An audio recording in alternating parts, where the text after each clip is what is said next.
Next, the long road back from Hurricane Harvey. When the powerful storm hit the Texas coast last August, it dropped more than 50 inches of rain across Houston, the most ever recorded from a single storm.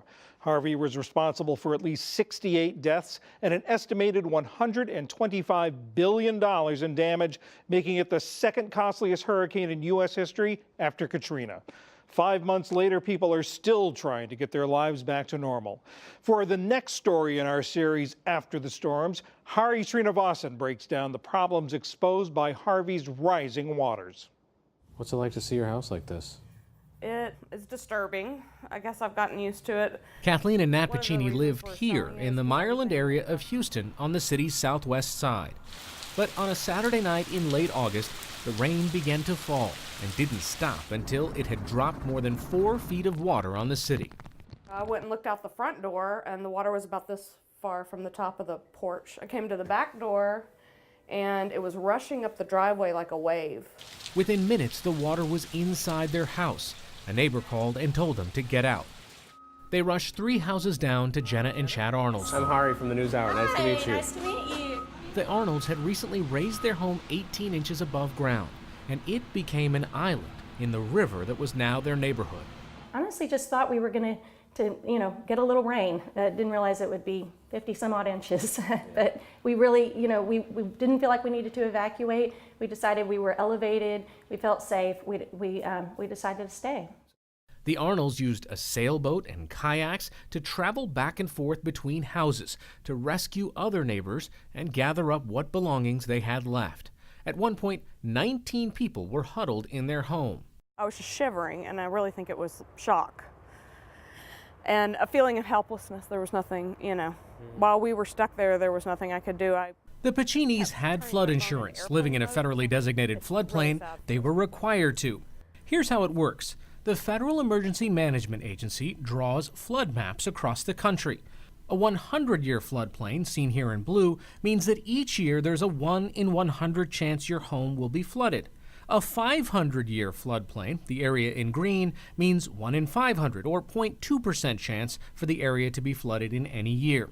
If you live within these zones, you must purchase flood insurance, though it is at a government-subsidized rate. And yet just outside the 500-year floodplain in the city's northeast live Jackie and Michael White. Hello? They weren't required to have flood insurance, and yet, like tens of thousands of others, they flooded too. See where it receded at. See that by that side of that light color? If something went wrong, the maps were wrong.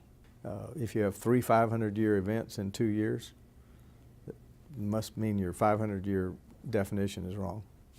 Ed Emmett is the Harris County executive. They're called judges in Texas. He's in charge of the more than 1,700 square miles that 4.6 million people call home. He says the FEMA maps were clearly wrong. And in fact, as many as half of the flood insurance claims after Harvey came from properties outside of the floodplain. Emmett says the maps need updating because extreme weather is also becoming more common. I hate to use the phrase, but we have a new normal. We now have to assume that these kind of flood events can occur. He points out that while Harvey made national headlines as the worst flooding in U.S. history, it was by no means the first to hit this region in recent years. In 2015, 12 inches fell in 10 hours over Memorial Day. In April 2016, 15 inches fell in 24 hours in what became known as the Tax Day flood. For each of these, the federal government distributed hundreds of millions of dollars in emergency relief and aid. I'm not denying climate change. I mean, all you have to do is look at the satellite photos of the Arctic or look at Glacier National Park. I mean, clearly something's going on. This area where we are right now is one of the most chronically flooded areas in the city. Sam Brody studies flooding and flood risk reduction at Texas A&M. We're walking along Brays Bayou, where during Harvey, the water level was well above our heads and into the surrounding streets. He says, in addition to outdated flood maps and changing weather patterns, the problem of flooding here has been made much worse by development. The normal of 10 years ago, and certainly 50 years ago, is not the normal moving forward. Not just because climate is changing, precip patterns are changing, sea levels rising, but the way we're building and redefining these landscapes and fragmenting natural drainage structures is an even bigger problem. Houston is the fourth largest U.S. city in terms of population, and at 627 square miles, it's larger than New York, Chicago, and Los Angeles. Reporting for this series, we drove through seemingly endless miles of highways, office parks, strip malls, and neighborhoods. And it keeps growing, farther and farther out.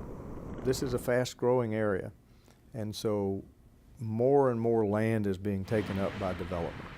And it's no secret, anytime you put down concrete or you put down rooftops somewhere, then you have to offset that. The Paccinis lived in Meyerland, blocks from Bray's Bayou and in a floodplain.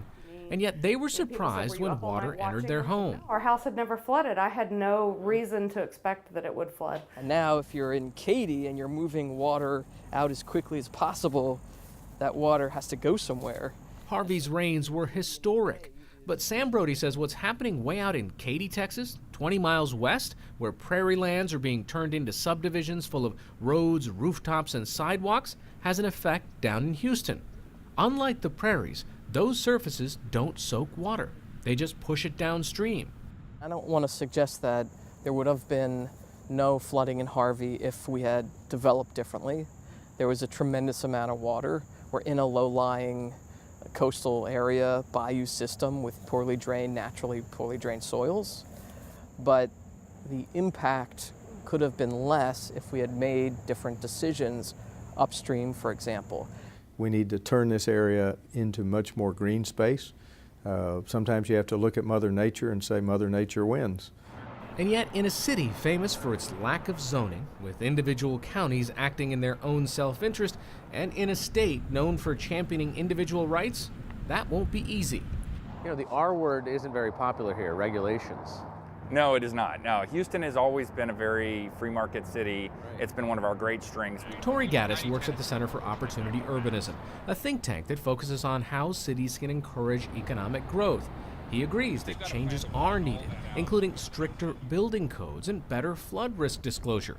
But he's also afraid of throwing the development baby out with the hurricane bathwater. Rather than saying, look, here are the requirements for development, if we just start banning development in large swaths of the region, I think that could be very problematic for Houston's long-term future, because it will affect housing supply, which will affect housing prices and affordability, and really hit the middle class that they won't be able to afford a home. There is not one simple solution. Sam Brody says many decisions by individual homeowners, developers, officials at the local, state, and federal levels made over the course of decades have added up to an overall increased risk of flooding for the greater Houston area. Getting out of this mess will similarly require great coordination and resolve. Hurricane Harvey's devastation was a surprise to a lot of people, but we've been talking about it for decades as a problem, and one of my bigger worries is what happens when a Harvey-like storm hits in 20 years from now. It's going to be that much worse because we continue to put more people in harm's way and not think about the ramifications over the long term. In our final story, we'll explore some of the solutions Brody and others are proposing and who should pay for them. For the PBS NewsHour, I'm Harvey Sreenivasan reporting from Houston, Texas. Tomorrow on Facebook at 1 p.m. Eastern, we'll host a live discussion with the nonprofit news organization, the Texas Tribune, and answer your questions about Hurricane Harvey recovery efforts.